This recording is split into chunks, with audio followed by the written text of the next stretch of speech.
When a stock price falls right after a company announces one of the biggest investments in its entire history, that's a sign something seriously wrong.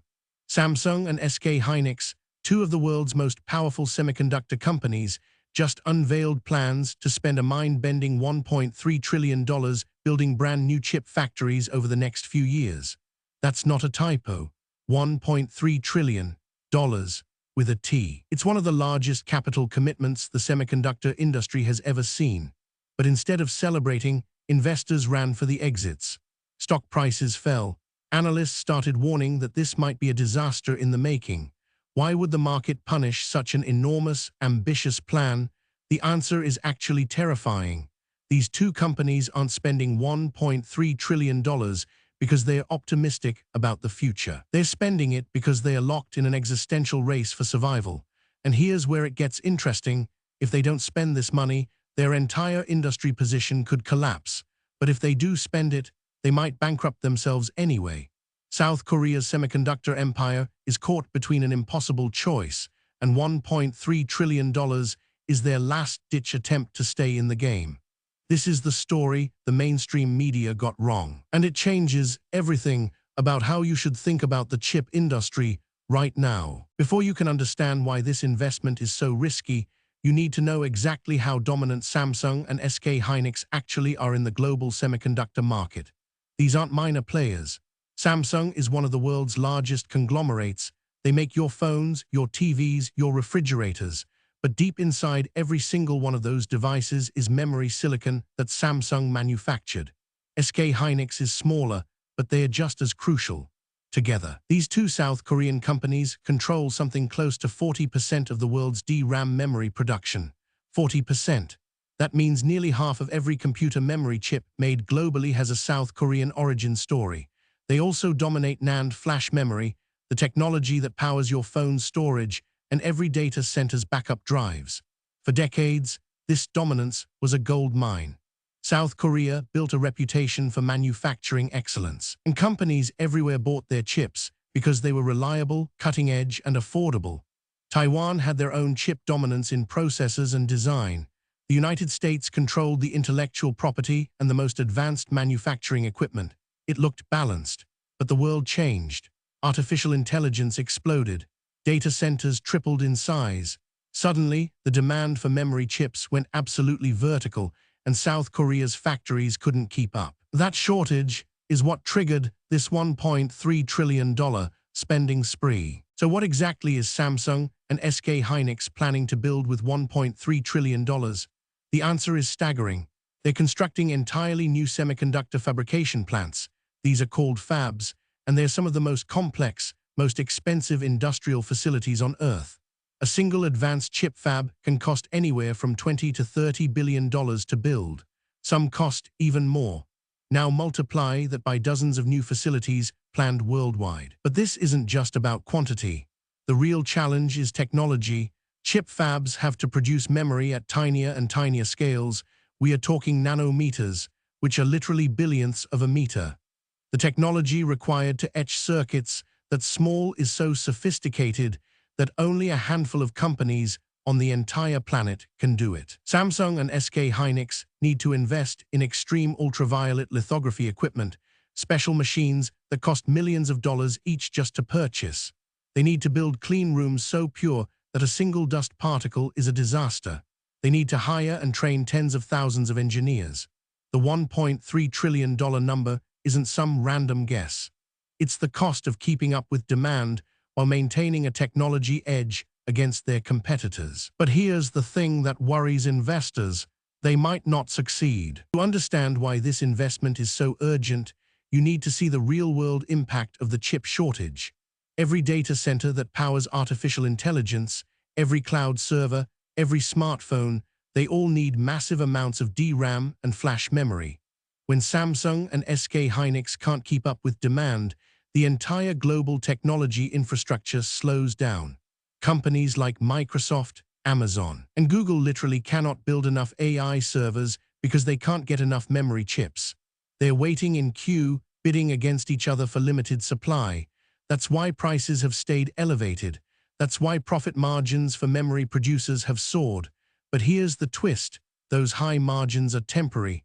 The moment new capacity comes online, prices will crash.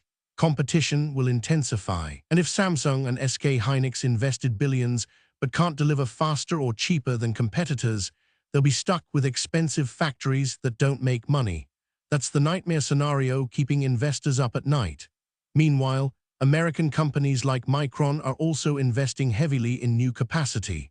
Taiwan's TSMC is expanding. Even Intel is getting back into the memory business. So Samsung and SK Hynix aren't just racing against demand, they are racing against global competitors who are all betting that memory chips are the next big profit engine. Whoever wins this race becomes unstoppable. Whoever loses faces decades of diminishing relevance. To put $1.3 trillion in perspective, let's compare it to other massive tech capital expenditures. When Intel announced plans to spend $100 billion building new fabs in the United States a few years ago, it was treated as one of the most ambitious industrial projects in American history. The entire energy industry was impressed, but Samsung and SK Hynix are now spending more than 10 times that amount combined. Nvidia, one of the most profitable companies in the world, generates roughly $60 billion in annual revenue. Samsung and SK Hynix are committing to spending 20 times Nvidia's yearly revenue over just a few years. It's incomprehensible in scale. For context, SpaceX's entire Starship program, which aims to revolutionize space travel and eventually colonize Mars, probably costs less than what Samsung and SK Hynix are spending on memory fabs. The only comparable capital expenditures in human history are massive infrastructure projects like the interstate highway system or entire national power grids. This isn't just a business bet, it's a civilizational commitment, and that's exactly why investors are terrified.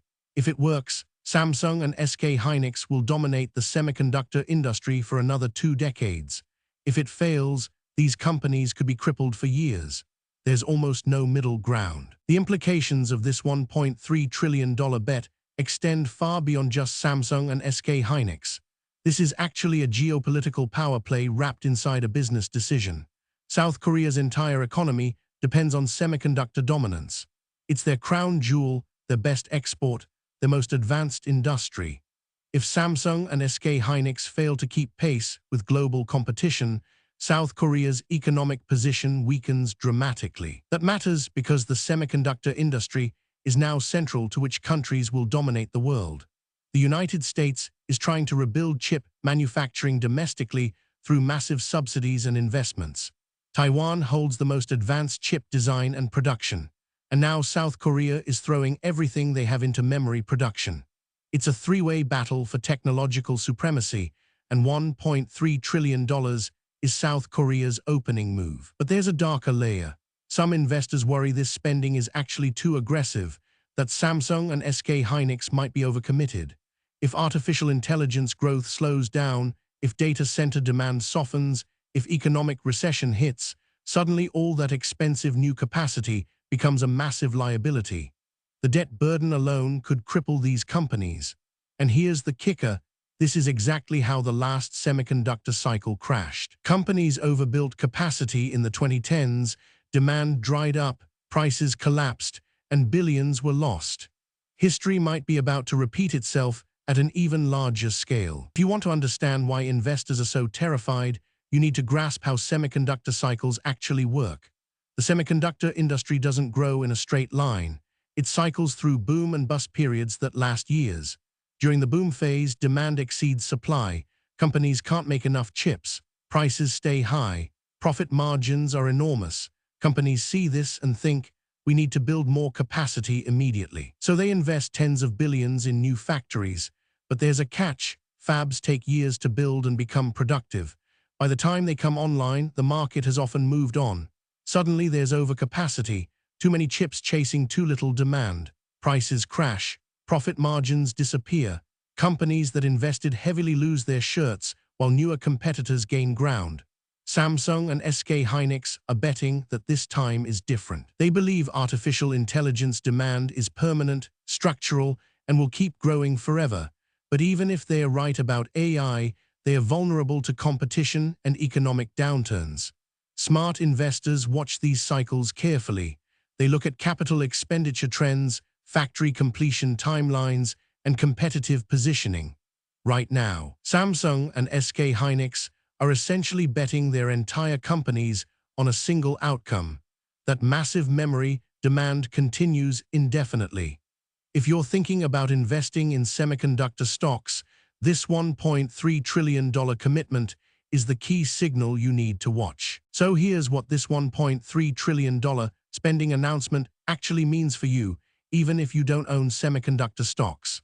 The future speed of your computer, the latency in your gaming experience, the responsiveness of artificial intelligence applications, all of that depends on whether Samsung and SK Hynix can pull off this monumental gamble. Their success or failure will affect tech industry dynamics for the next decade. This investment tells you that the semiconductor industry genuinely believes we're in a new era where memory chips are the bottleneck, not processing power. It reveals that South Korea sees artificial intelligence as the defining technology of the next century and is willing to mortgage their future to stay relevant. And it shows that the global competition for semiconductor supremacy is intensifying. The United States, Taiwan, and South Korea are all throwing unprecedented capital into this race, but it also tells you that nobody is actually confident this will work. Otherwise, why would Samsung and SK Hynix's stocks have fallen on the announcement? Follow this story closely over the next few years. Watch for updates on fab construction timelines, memory chip pricing trends, and whether demand actually matches the optimistic forecasts. The semiconductor cycle is turning. $1.3 trillion is on the table, and the next chapter of the chip wars is just beginning. That's the story you need to watch.